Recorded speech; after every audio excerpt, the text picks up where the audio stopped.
New Zealand में तीसरी टी20 match में किवीज के ताबड़तोड़ बैटिंग पाकिस्तानी गेंदबाजों का भरकस निकाल दिया। पाकिस्तान को मैच जीतने के लिए 225 रन का टारगेट।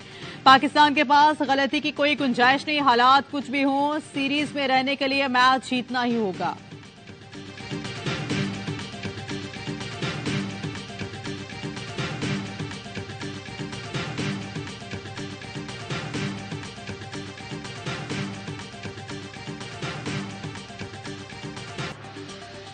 मोटरवेज पर धुंध ने पहिया जैम कर दिया। मोटरवे एमटी फैजपुर से दरखाना, एमटी लाहौर से कोट मोमिन और खानका डोगरा से लाहौर तक धुंध के बायस बंद। एमटी फैजपुर से समुद्री, M4 शेरशाह से फैसलाबाद, M5 शेरशाह से जाहिरपीर तक गाड़ियां चलने के काबिल नहीं रही। शहरियों को महफूज सफर के लिए फोक लाइट्स के इस्तेमाल का मशवरा।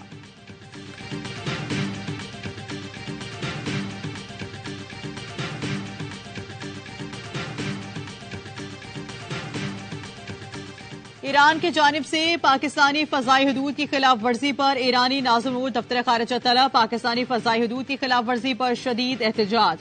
तर्जुमान दफ्तर खारिजा के कहना है कि ईरान ने पाकिस्तानी फजाई हदूद की बिला इख्तियार खिलाफ वर्जी की। हमला पाकिस्तान की खुद मुख्तारी के खिलाफ और नाकाबिले कबूल है। ईरानी हमले में 2 बच्चे जाम बहक और 3 बच्चियां जख्मी हुई।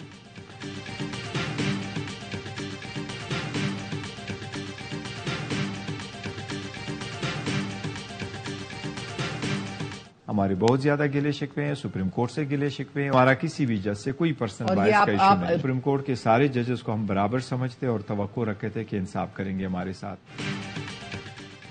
गिले शिकवे हैं मगर जज पर तनकीद नहीं की। पीटीआई ने केस को हिदायत नहीं की कि केस को सोशल मीडिया पर मुहिम चलाएं। बैरिस्टर गौहर कहते हैं कि मासी में मरियम नवाज जजी से मुतल्लिक क्या कहती थी सबके सामने है।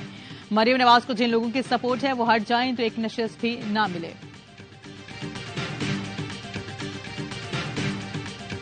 ये हमारा 10 नुकाती एजेंडा है। Doubling real income, our green new deal, education for all, health care for all, is housing as a right, गुर्बत मिटाओ, बेनजीर इनकम सपोर्ट, पेंशन, खुशहाल किसान, खुशहाल पाकिस्तान, जुबान मुस्तकबिल, भूख मिटाओ।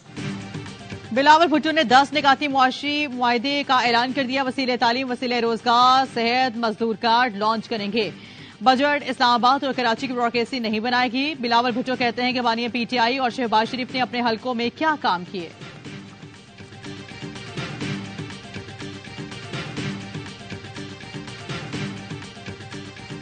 पिछले 5 साल में जब घुस बैठी है लाहौर में, घुस कर कब्जा कर लिया। लाहौर ऐसे हो गया जैसे लावारिस होता है, कूड़ा उठाने वाला भी कोई नहीं रहा। इन घुसपैठियों को 8 फरवरी को उठा के लाहौर से बाहर फेंक देना।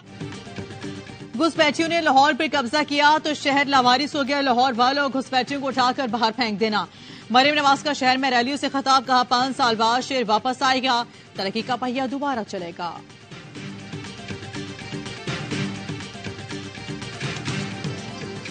और बेला के करीब मुसाफिर कोच उलट गई, 2 खवातीन जहां बहक, मुतादिद अफराद जख्मी। हादसा विलेज के मुकाम पर पेश आया। लाशें व जख्मी हॉस्पिटल बेला मुंतकिल। हादसे का शिकार बस कराची से क्वेटा जा रही थी।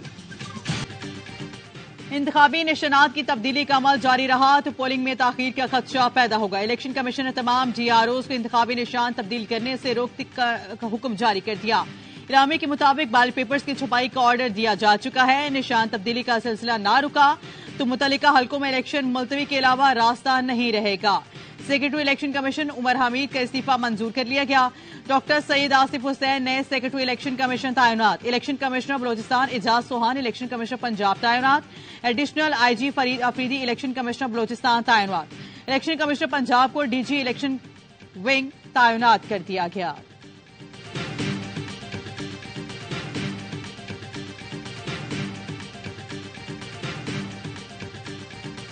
शेख रशीद 9 मई वाकयात में फिर गिरफ्तार, जमानत खारिज होने पर अहाते अदालत से हिरासत में ले लिया गया। अवामी मुस्लिम लीग के सरबरा के खिलाफ न्यू टाउन थाने में जलाओ घेराव और हसास इमारत पर हमले की मंसूबाबंदी का मुकदमा दर्ज है। इंसदाद दहशतगर्दी अदालत रावलपिंडी ने शेख रशीद की GHQ हमले समेत 12 मुकदमात में जमानत मंजूर भी की।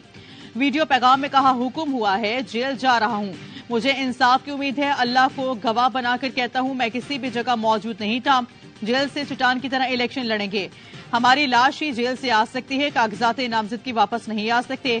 8 फरवरी को कलम दवात की जीत होगी। जब से चिल्ला करता है मेरी बोल चाल में भी फर्क आ गया है। पुलिस ने शेख रशीद का सामान जेल ले जाने ना दिया, कंबल और 2 सूट वापस लौटा दिए।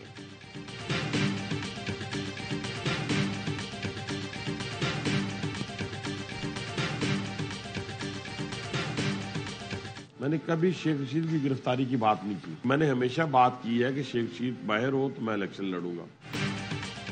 कभी शेख रशीद की गिरफ्तारी की बात नहीं की। मैंने तो कहा है शेख रशीद बाहर होंगे तो इलेक्शन लड़ूंगा। लीगी रहनुमा हनीफ अब्बासी की प्रोग्राम में लेमितार में गुफ्तगू कहा शेख रशीद के खिलाफ 13 मुकदमात से 12 में जमानत हो गई। क्या ऐसी जमानतें हमें मिल जाया करती थी? मुझे तो जेल में डालकर उम्र कैद की सजा सुनाई गई थी।